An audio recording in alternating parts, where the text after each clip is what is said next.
Bonjour à toutes et à tous, soyez les bienvenus dans cette vidéo intitulée Comment opérer sous hypnose, l'hypnose de plus en plus en vogue, notamment dans les blocs opératoires, et c'est super, nous allons parler de cela. Qui suis-je? Pour vous parler de tout cela, eh bien, je suis David Vigneron, je suis infirmier diplômé d'État, formateur en hypnose et notamment spécialisé dans la prise en charge des douleurs. Je vais donc vous expliquer comment est-ce que l'on procède lorsque l'on opère sous hypnose, donc comment est-ce que l'on procède quand on est du côté hypnose, du côté hypnoanalgésie, du côté hypnoanesthésie. Pour cela, je vais vous proposer dans quelques instants d'illustrer mes propos grâce à un diaporama afin d'être le plus clair et le plus compréhensible possible. Juste avant cela, je vous précise que vous avez la possibilité de vous abonner à cette chaîne YouTube. Pour cela, vous cliquez sur le bouton qui est juste ici et vous activez la cloche de notification donc afin d'être informé lorsque je sors une nouvelle vidéo. C'est tout à fait gratuit et dans la gratuité, vous avez également la possibilité de vous inscrire à un webinaire, une conférence en ligne que vous suivez donc depuis chez vous qui s'intitule Comment utiliser l'hypnose pour vos patients lors d'un soin douloureux. Le programme figure dans la description de cette vidéo, je vais vous le détailler, le lien également pour vous inscrire. Donc au programme, ce qu'est réellement l'hypnose, est-ce un don? Est-ce naturel? Comment ça fonctionne? Quels sont les secrets des hypnotiseurs de spectacle? Les 7 avantages de l'utilisation de l'hypnose lors d'un soin? Pourquoi c'est l'une des meilleures pratiques de médecine naturelle pour soulager vos patients? Comment obtenir un état d'hypnose en un minimum de temps lors d'un soin? Je vous donnerai une technique simple, rapide et efficace que vous pourrez mettre en œuvre immédiatement lors d'un soin douloureux. Bien entendu, je répondrai à toutes vos questions. Inscrivez-vous sans attendre, le nombre de places est limité. Le lien d'inscription figure dans la description de cette vidéo. Alors, comment opérer sous hypnose? C'est le sujet de cette vidéo. Vous êtes sur cette vidéo, vous y restez dans la continuité. Le diaporama que je vais commenter va démarrer. 3, 2, 1, ça démarre, c'est maintenant. Voilà, donc comme convenu, j'enchaîne avec ce diaporama de façon à favoriser votre compréhension et puis aussi pour moi être le plus clair possible. Alors, je dois vous rappeler, l'hypnose c'est quoi pour bien comprendre comment est-ce que l'on opère sous hypnose? L'hypnose, c'est un état tout à fait naturel. Donc ça, c'est quelque chose de relativement rassurant, caractérisé par ce que l'on appelle un état alpha. L'état alpha, c'est un état intermédiaire entre l'état de veille et l'état de sommeil. État naturel, caractérisé par des ondes électriques cérébrales dites alpha que l'on peut mesurer facilement à condition d'avoir ce que l'on appelle un électroencéphalogramme. Tout le monde n'a pas ça chez lui, bien entendu. Donc état que l'on explore à peu près 8, 10, 12 fois par jour, c'est ce que l'on appelle les creux ultradiens. Donc c'est un état que tout le monde connaît sans exception. L'hypnose, on l'utilise, vous le savez probablement, pour les thérapies telles que travailler sur les TOC, les phobies, les douleurs chroniques, le sevrage tabagique, le manque de confiance en soi, les troubles du sommeil et encore beaucoup d'autres choses. Il y a également l'hypnose de spectacle, de théâtre, de cabaret, l'hypnose lors d'un soin médical ou paramédical, donc par exemple au domicile d'un patient pour une infirmière libérale ou au chevet au lit d'un patient dans un hôpital. Et puis aussi l'hypnose de bloc opératoire, donc là on parle plutôt d'hypnoanesthésie ou d'hypnoanalgésie, donc durant laquelle on va réaliser certains gestes opératoires sous hypnose. Je vais donc détailler ça et vous expliquer comment est-ce que ça se pratique. La profondeur sera plus ou moins intense et elle va différer en fonction de ce que l'on veut faire. Si on veut faire un sevrage tabagique, eh bien ça sera évidemment un petit peu moins profond. Il n'y aura pas nécessité d'avoir une profondeur très intense que si on réalise par exemple, je sais pas, une ponction lombaire ou une suture ou une ablation d'une tumeur quelconque ou autre. Voilà. Donc la profondeur, quand on est praticien en hypnose, on peut entre guillemets jouer avec celle-ci et faire varier le curseur de l'approfondissement de la transe hypnotique. Alors du coup, on va pouvoir opérer quoi sous hypnose? Est-ce que l'on peut opérer tout? Eh bien, la réponse est non. On ne peut pas tout opérer. excusez-moi, je vais un petit peu trop vite. Voilà, on peut pas tout opérer. Il fut un temps, peut-être que vous pouvez retrouver ici ou là dans la littérature, que on procédait à des amputations sous hypnose. Certaines personnes, d'ailleurs, à cette époque-là, appelaient ceci le sommeil magnétique. C'est vrai, sauf que souvent les patients, pour ne pas dire toujours, étaient à cette époque-là, on est au début du 19e siècle, les patients étaient imbibés d'alcool, étaient alcoolisés, donc alcool plus hypnose, et ils réussissaient à faire des gestes lourds, difficiles, tels que des amputations.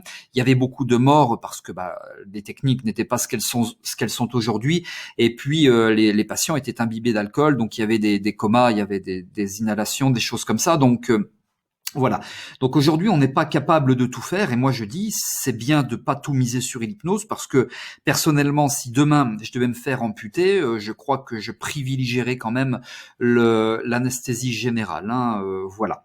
Donc on peut procéder à des ablations de tumeurs sous hypnose, des thyroïdes, enfin des thyroïdectomies, des poses de packs de chambre implantable, des prothèses. Il y a beaucoup de gestes donc qu'on peut réaliser sous hypnose.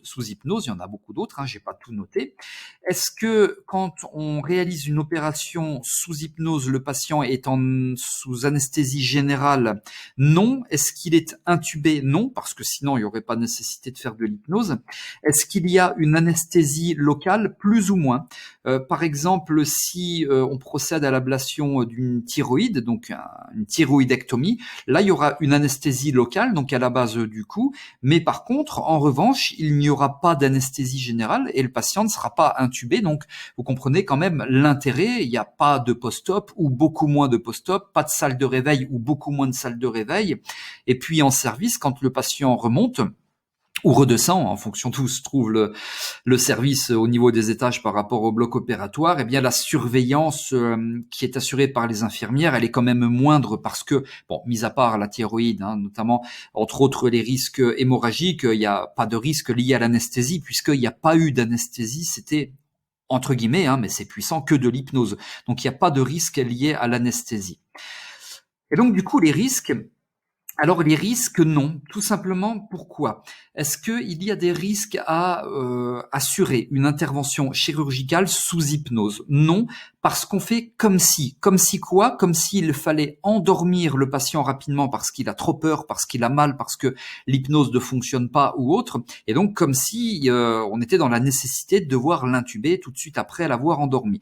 Donc toutes les conditions sont réunies en termes de prévention pour ne pas avoir à rencontrer des difficultés qui pourraient faire risquer au patient de mettre sa vie en danger.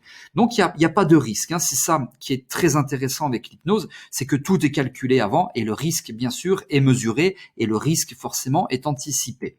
Donc du coup au niveau des taux de réussite, on oscille dans les 80-90% de réussite au bloc opératoire, mais comme je vous l'ai dit, on va pas tout opérer. Par exemple, une amputation sous hypnose, on va pas faire. Ça sera plutôt les thyroïdectomies, les ablations de certaines tumeurs, comme je l'ai dit tout à l'heure, ou ce genre de choses. Donc c'est vrai que le taux de réussite est quand même très élevé. Et il y a plus de confort pour le patient que de risque, mais aussi plus de confort pour l'équipe, parce que peut-être que vous êtes déjà allé au bloc sans hypnose, ça peut être un petit peu bruyant, ça peut être un petit peu électrique, comme ça il peut y avoir certaines tensions, et je trouve qu'avec l'hypnose c'est quand même beaucoup plus apaisant, beaucoup plus relaxant pour tout le monde, et de toute façon c'est nécessaire pour le patient d'avoir ce calme environnant. Alors du coup, comment ça se passe et comment opérer sous hypnose? Alors tout d'abord, il y a l'instauration de la tunnelisation. La tunnelisation, c'est quoi? C'est on se crée un petit espace avec le patient qui va rentrer en état d'hypnose, donc on installe les champs opératoires, et puis c'est principalement la tunnelisation, le juste terme quand même, c'est la création de ce lien de confiance privilégié, de ce lien thérapeutique. Mais là, vous l'avez compris, ce n'est pas de la thérapie, c'est la création de ce lien de confiance qui est absolument fondamental. Plus le patient va avoir confiance, bien plus on va mettre de chances de notre côté pour que ça fonctionne. Donc la tunnelisation est fondamentale. On va toujours utiliser un vocabulaire positif, parce que si on dit par exemple au patient « Monsieur, ne bougez pas, n'ayez pas peur, n'ayez pas mal », bien inconsciemment on va focaliser le patient d'une façon inconsciente sur piquer, bouger, peur, mal. Est-ce que vous avez froid? Bien on va retourner la question, on va la formuler différemment. Monsieur ou madame, avez-vous suffisamment chaud? Et donc ça, c'est très important, c'est disons la base de l'hypnose conversationnelle. On va, dans l'idéal, c'est quand même bien mettre une musique dite alpha. La musique alpha, c'est quoi? C'est une musique qui est calée sur les mêmes fréquences que les ondes électriques cérébrales dites alpha dont je vous parlais, dont je parlais au début. Et ça va donc aider le patient à rentrer plus facilement, plus profondément, plus durablement, plus agréablement aussi, bien sûr, en état modifié de conscience, donc en état alpha. Donc la musique, c'est, moi je trouve toujours très intéressant et ça permet aussi d'atténuer les bruits environnants parce que c'est pas du zéro silence absolu quoi. Il y a quand même quelques petits bruits environnants, évidemment ça arrive, il y a de la vie tout autour, il y a du travail aussi, donc c'est logique. Et cette musique permet non seulement d'aider le patient à rentrer en état modifié de conscience, mais aussi à atténuer tous ces bruits environnants.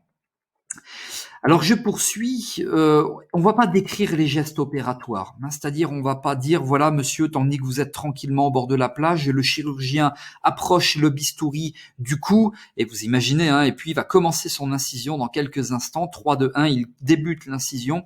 Non, on décrit rien du tout, je vais vous expliquer dans quelques instants pourquoi. Je vais vous donner une autre raison. Je vous donne une première raison, tout simplement parce que avant même que le chirurgien ne commence à inciser, alors que le patient n'a pas encore de réelle stimulation douloureuse, le patient est entre guillemets seulement dans l'anticipation de la douleur. Or, il commence déjà à fabriquer de la douleur. On parle d'anticipation et parfois aussi de catastrophisation de la douleur.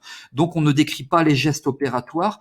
On va procéder à ce que l'on appelle une induction hypnotique, c'est-à-dire qu'on va amener le patient en état modifié de conscience. Ça peut être par saturation visuelle. Vous avez peut-être déjà vu des choses à la télé, ici ou là, ou en vidéo, avec un pendule. C'est à peu près pareil, sauf qu'on n'utilise pas le pendule. En tout cas, c'est une des techniques. Il y en a beaucoup d'autres. Donc, on amène le patient en état modifié de conscience. Il y a la musique. Tout est calme. Nous sommes dans, dans un lien de confiance. On va approfondir la transe hypnotique parce que là, s'il y a un geste opératoire tel que l'ablation d'une thyroïde, en plus qui peut être quand même relativement long, ce geste, il faut que l'état d'hypnose soit quand même profond, en tout cas beaucoup plus profond que si l'on réalisait un sevrage tabagique, par exemple. Et donc, on va amener le patient dans son lieu de bien-être à lui, et pas le mien, pas dans le lieu de bien-être de l'opérateur. C'est un lieu paradisiaque, un lieu qui est réel ou imaginaire, en bref, un endroit que le patient affectionne tout particulièrement, dans lequel il est bien, merveilleusement bien, de façon à détourner son attention de l'environnement, des gestes, des bruits, de la douleur, de tout. Donc, on mise beaucoup sur ce fameux détournement d'attention. Il y a d'autres façons de faire, mais en gros, je vous la fais courte, je vous la fais simple, c'est du détournement d'attention. Il y a une misdirection possible. C'est quoi la misdirection? J'en ai peu parlé dans les diverses vidéos ici ou là. C'est tout simplement que, alors que le patient est par exemple au bord de la mer et qu'il est aussi accessoirement quand même en train de se faire opérer, on va lui demander de réaliser quelque chose de compliqué au bord de la mer. Par exemple, il se promène parce qu'il voulait marcher au bord de la mer. Et puis subitement, il y a une table. Et sur cette table, il y a 4 cubes. Un vert, un bleu, un rouge, un jaune. Et on va lui demander de placer le cube rouge sous le cube bleu, mais au-dessus du cube jaune. Et vous voyez, voilà, on fait un petit peu travailler comme ça. On fait appel à la suggestion ou à la réflexion, pardon. Ça peut être aussi, par exemple, il y a un tableau, il réalise une opération, donc une addition, 237 plus 784. Voilà, vous voyez ce genre de choses, et il se visualise réaliser cette addition. Voilà, ça c'est ce que l'on appelle la misdirection, et c'est très bien parce que ça permet de renforcer vraiment le détournement d'attention, parce que imaginez-vous, vous êtes au bord d'une superbe plage et puis vous avez le tableau, vous devez faire une soustraction, une division ou une addition, ça vous ancre encore plus dans ce lieu de bien-être, donc ça vous détourne davantage de ce qui se passe sous les mains du chirurgien. Et donc on va entretenir l'hypnose. Alors pendant tout le geste, donc en fonction de la durée du geste, si ça dure 10 minutes, on entretient 10 minutes, c'est pas très long, 10 minutes. Si ça dure 1 heure et demie, il faut entretenir entretenir l'hypnose pendant tout le geste, pendant toute la durée de l'intervention. C'est ce que l'on appelle l'entretien. Et une fois que c'est terminé, on va ce que l'on appelle réassocier le patient, c'est-à-dire qu'on va le ramener dans l'ici et le maintenant. En clair, on va le réveiller. Le terme réveiller n'est pas tout à fait approprié, tout simplement parce qu'il ne dort pas. Je vous l'ai dit, le MC, l'état modifié de conscience, c'est un état intermédiaire entre la veille et le sommeil, donc le patient ne dort pas. Voilà pourquoi on parle de réassociation. Et il y a toujours une communication possible entre l'opérateur et le patient, même si le patient a les yeux fermés ne parle pas, puisque c'est ça. Il y a toujours une communication possible parce qu'on peut mettre en place ce que l'on appelle par exemple des signalings, dont le but est de conserver une communication non verbale, donc avec le patient en cas de besoin. Si par exemple il sent de la douleur, si on veut lui poser une question qui fait appel à une réponse, donc une question fermée, qui fait appel à un oui ou un non. Enfin voilà, on met tout ça en place avant ou pendant et donc c'est tout à fait possible. Vous voyez que les interventions chirurgicales sous hypnose, finalement, c'est relativement simple. Alors quand on voit ça comme ça sur le diaporama, ça nécessaire quand même, ça requiert une certaine formation, un peu plus de connaissances, mais globalement, c'est comme ça que ça se passe, ni plus ni moins, même si chaque étape que je vous ai décrit ici dans cette vidéo demanderait bien entendu à être davantage développée, mais globalement, voilà, c'est comme ça que ça se passe.